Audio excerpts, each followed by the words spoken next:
Hello friends, আজকে আমি করব ডিম দিয়ে আলু দিয়ে ঝোল। এখানে প্রথমে ডিম আলু সেদ্ধ করে নিয়েছি, ডিমের খোসাটা ছাড়িয়ে নিয়েছি এবং ওপর দিয়ে একটু কেটে নিয়েছি যাতে মশলাগুলো ঢুকে যায় ভালো মতন, আর হচ্ছে মানে ভাজার সময় যেন না ফোটে। আর এখানে পেঁয়াজ কুচিয়ে নিয়েছি, টমেটো কেটে নিয়েছি, তেজপাতা, শুকনো লঙ্কা রেখেছি, আদা রসুন বেটে রেখেছি। এখানে সমস্ত মশলা রেডি করে রেখেছি। এবার কড়াই গরম হচ্ছে, কড়াইয়ের মধ্যে তেল দেবো। প্রথমে ডিমটা ভেজে নিচ্ছি নুন হলুদ মাখিয়ে।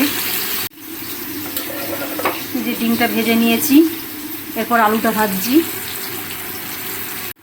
এই যে ডিম আলু দুটোই ভাজা হয়ে গেছে, তুলে নিয়েছি পাত্রে। যে এর মধ্যে গরম তেলের মধ্যেই ফোড়ন দিলাম তেজপাতা, শুকনো লঙ্কা আর গোটা জিরে। এই যে ফোড়নটা ভাজা হয়ে গেছে, এরপর এর মধ্যে দিয়ে দেবো পেঁয়াজ আর টমেটো কুচি।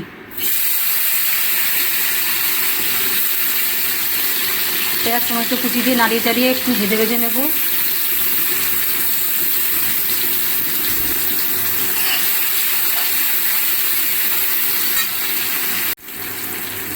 এরপর এর মধ্যে দিয়ে দেবো নুন, পরে আবার দেবো, এখন একটু দিলাম, নাড়িয়ে চাড়িয়ে নিচ্ছি। দেবো আদা রসুন বাটা দিয়ে ভালো করে নাড়িয়ে চাড়িয়ে নেব, কষিয়ে নেব। ভালো করে নাড়িয়ে চাড়িয়ে নিচ্ছি, মশলাটাতে কষিয়ে নেব, তখন তেল বেরিয়ে আসবে।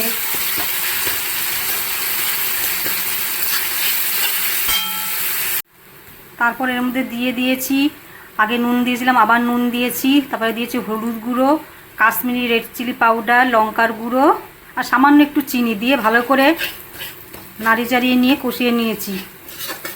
দেখতে পাচ্ছ কষাতে কষাতে তেল বেরিয়ে এসছে, দেখতে পাচ্ছ। কাশ্মীরি রেড চিলি পাউডার দিয়েছি বলে একদম লাল লাল হয়ে এসছে কষানোটা। এরপর বন্ধুরা আমি এই কষানোর মধ্যে সে আলু ভেজে রেখেছিলাম, ডিম ভেজে রেখেছিলাম, সেটা দিয়ে দিলাম। এগুলোকে নিয়ে একটু কষাবো। অনেকে হয়তো পরে দেয় হচ্ছে ডিমটা ঝোলের মধ্যে, কিন্তু আমি এরকমভাবেই করি। বন্ধুরা এই কষানোর মধ্যে আমি দিয়ে দিয়েছি ধনের গুঁড়ো আর জিরের গুঁড়ো, আর দিচ্ছি এই যে এটা হচ্ছে ম্যাগি মশলা। ছেলে যে ম্যাগি খায় সেই ম্যাগি মশলা থেকে যায়, সেই ম্যাগি আমি বিভিন্ন তরকারির মধ্যে দিয়ে দিই। স্বাদটা আমার কাছে খুব ভালো লাগে, ম্যাগি মশলার গন্ধটা। কেন ফেলে দেবো বলো, বিভিন্ন তরকারির মধ্যে দিলে স্বাদটা ভালো হয়। তারপরে ভালো করে নাড়িয়ে চাড়িয়ে নেব, একটু কষিয়ে নেব।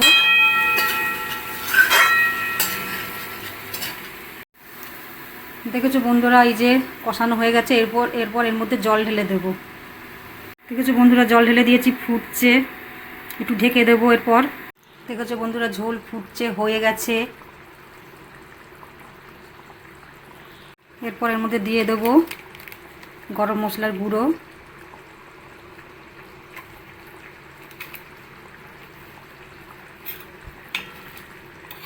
ডিমটা আবার ভেঙে গেছে, একটু নাড়িয়ে চাড়িয়ে নেব। সবার শেষে একটু ধনেপাতা ছড়িয়ে দেবো উপর দিয়ে। আমার রান্না কমপ্লিট। কেমন হয়েছে বন্ধুরা আমার ডিম দিয়ে আলু দিয়ে ঝোল? কেমন হয়েছে? একদম লাল লাল ঝাল ঝাল হয়েছে। আমাদের কেমন লাগছে অবশ্যই কমেন্টে জানাবে। ঠিক আছে বন্ধুরা, বাই বাই।